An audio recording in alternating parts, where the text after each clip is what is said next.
আজকের এই ক্লাসে আমরা একটা সিম্বল এবং কয়েকটা প্রশ্নের মাধ্যমে আমরা এই বাক্যগুলো ট্রান্সলেট করব। অর্থাৎ কয়েকটা প্রশ্নের মাধ্যমে বলতে এখানে অনেকগুলো পার্ট আমরা দেখব, যেগুলো একটা গঠন আমি দিয়েছি 1 2 3 4 5। এই যে 1 2 3 4 5 অর্থাৎ পাঁচটা কোশ্চেন কাকে বা কাদেরকে, কি, কিভাবে, কোথায়, কখন, এই পাঁচটা কোশ্চেনের উত্তর আমরা যেগুলো পাবো সেই অনুযায়ী কিন্তু আমরা এই বাক্যগুলো ট্রান্সলেট করব।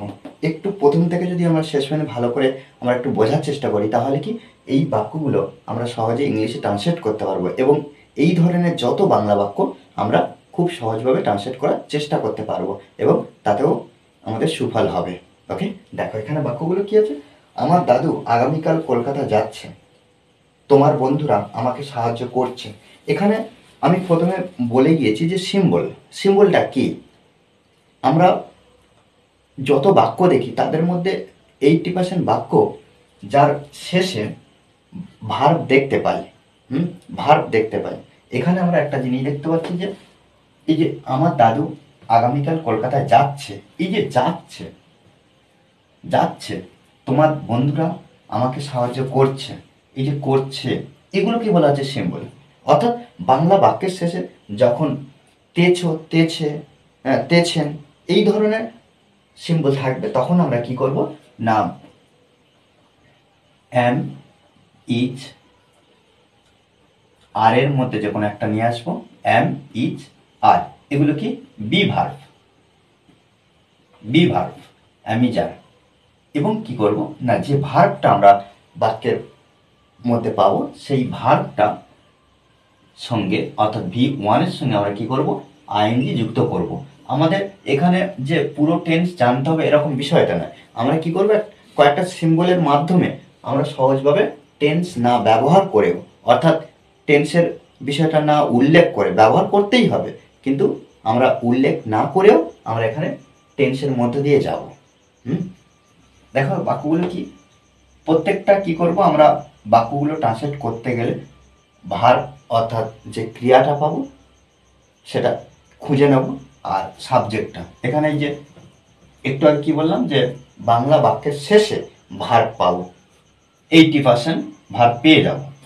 হ্যাঁ, এখানে কি তারা আজ ইএলসিতে অংশগ্রহণ করছে, এই যে আচ্ছা এখানে যে শুধু করছে এটা সাহায্য করছে, এই যে অংশগ্রহণ করছে ভার্ব, আকর্ষণ করছে এটা কি ভার্ব।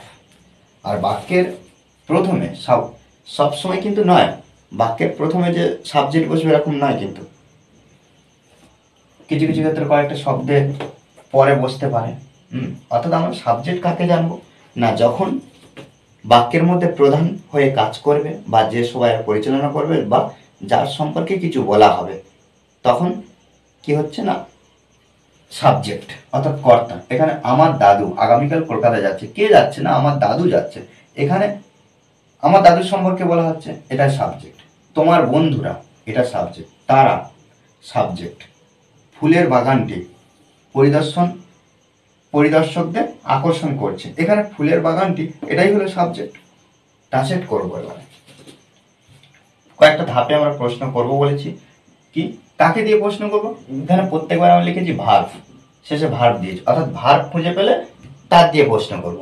আমার দাদু আগামীকাল কলকাতায় যাচ্ছে, ফার্স্ট টাইম কাকে বা কাদেরকে পাচ্ছি না, কি যাচ্ছে পাচ্ছি না, কিভাবে যাচ্ছে পাচ্ছি না, কোথায় যাচ্ছে কলকাতায়, কোথায় 4 নম্বর পেলাম। কখন যাচ্ছে আগামীকাল, কখন যাচ্ছে না আগামীকাল, এটা 5 নম্বর পেলাম। তাহলে কি আমার দাদু মাই গ্র্যান্ডফাদার,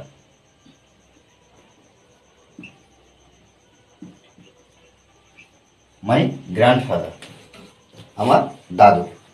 এবার ভার্ব, এবার যে সিম্বলটা এম, ইজ, আর, এই তিনটের মধ্যে যে কোনো একটা বসাবো, এম, ইজ, আর।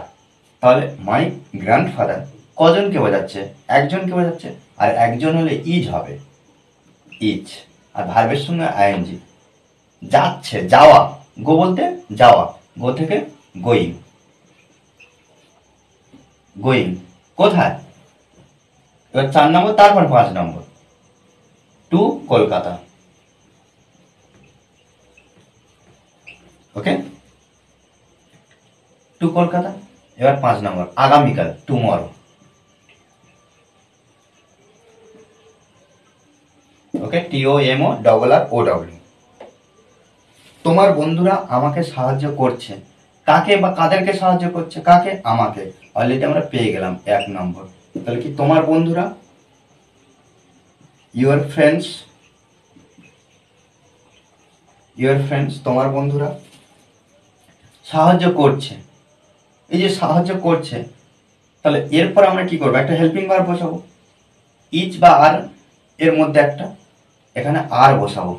কেন? সাবজেক্ট কিন্তু অনেকজনকে বোঝাচ্ছে, প্লুরাল। এখানে যেমন subject third person singular number, ওই জন্য ইজ বসিয়েছে, আর এখানে অনেকজন, আর বসাচ্ছি। সাহায্য করা, হেল্প, হেল্প থেকে কি করবো? Helping, helping. কাকে? Me, helping me. ওকে, তারা আজ ইএলসিতে অংশগ্রহণ করছে। তাহলে অংশগ্রহণ করছে, কাকে বা কাদেরকে পাচ্ছি? না। কি পাচ্ছি? না। কিভাবে পাচ্ছি? না। কোথায়, কোথায় অংশগ্রহণ করছে? পাচ্ছি কি? এখানে এই যে ইএলসিতে, এটা কোথায় অংশগ্রহণ করছে? ইএলসিতে এটা কিন্তু একটা কোনো স্থান নয়। আমরা মনে হচ্ছে আমার যে কোথায় অংশগ্রহণ করছে, তাহলে ইএলসিতে এটা বলবো, কিন্তু না, ইএলসি কোনো একটা স্থান নয়, এটা একটা কোর্স বা পড়াশোনার ক্ষেত্রেও একটা কোর্সের নাম। তাহলে ইএলসি, তাহলে এক্ষেত্রে আমরা চার ব্যবহার করব না এখানে। কখন? না আজ। কখন? না আজ। তাহলে এখানে এটা 5। কখন? আজ। কখন? আজ। তাহলে এখানে 5।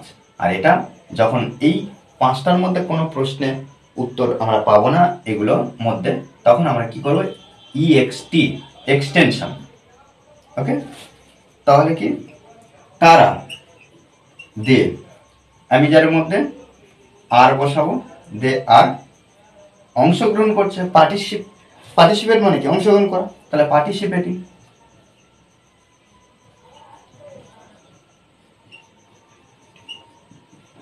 পার্টিসিপেটিং, দে আর পার্টিসিপেটিং, তারা অংশগ্রহণ করছে। ইএলসি, ইএলসিতে শুধু আমরা ইএলসি বসিয়ে দেবো, দিলে ব্যাস কমপ্লিট। ইএলসি, ইএলসি টুডে, আজ। ওকে, ফুলের বাগানটি পরিদর্শকদের আকর্ষণ করছে। আকর্ষণ করছে, কাকে আকর্ষণ করছে? ফুলের এই যে পরিদর্শকদের। তাহলে এখানে আমরা 1 বসিয়ে দেবো। এবার ট্রান্সলেট করব, ফুলের বাগানটি, the flower, the flower garden, the flower garden, ফুলের বাগানটি আকর্ষণ করছে। এখানে যেহেতু ফুলের বাগানটি, তাহলে ইজ বসাবো। আর আকর্ষণ করা, অ্যাট্রাক্ট, অ্যাট্রাক্ট, ATTRACT। আর আইএনজি যুক্ত করবো, অ্যাট্রাক্টিং।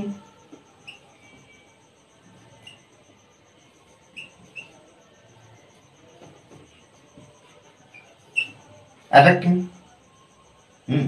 Is attracting. পরিদর্শকদের, the visitors. Okay, the visitors মানে পরিদর্শকদের। এটা এই যে অ্যাট্রাক্টিং বলতে কি? আকর্ষণ করা। ওকে, দেখো এইভাবে কিন্তু আমাদেরকে সুন্দরভাবে ট্রান্সলেট করতে হবে, আমাদেরকে প্র্যাকটিস করতে হবে। প্র্যাকটিসের বিকল্প কিছু নেই। আমরা যত প্র্যাকটিস করবো তত নতুন নতুন বাংলা বাক্য সহজভাবে ইংলিশে ট্রান্সলেট করতে পারবো। ওকে, আর স্ক্রিনে দেখো আমরা কয়টা হোমওয়ার্ক করব। অবশ্যই এই যে স্ক্রিনে যে বাক্যগুলো আমি দিয়েছি, এই বাক্যগুলো অবশ্যই আমাকে কমেন্ট বক্সে অবশ্যই জানাবেন। ওকে, আর এই ক্লাসটি যদি ভালো লাগে অবশ্যই লাইক, কমেন্ট, শেয়ার। আর যারা এখনো পর্যন্ত আমার চ্যানেলটি সাবস্ক্রাইব করেননি তারা অবশ্যই চ্যানেলটি সাবস্ক্রাইব করে পাশে থাকবেন। Okay, thanks for watching this video.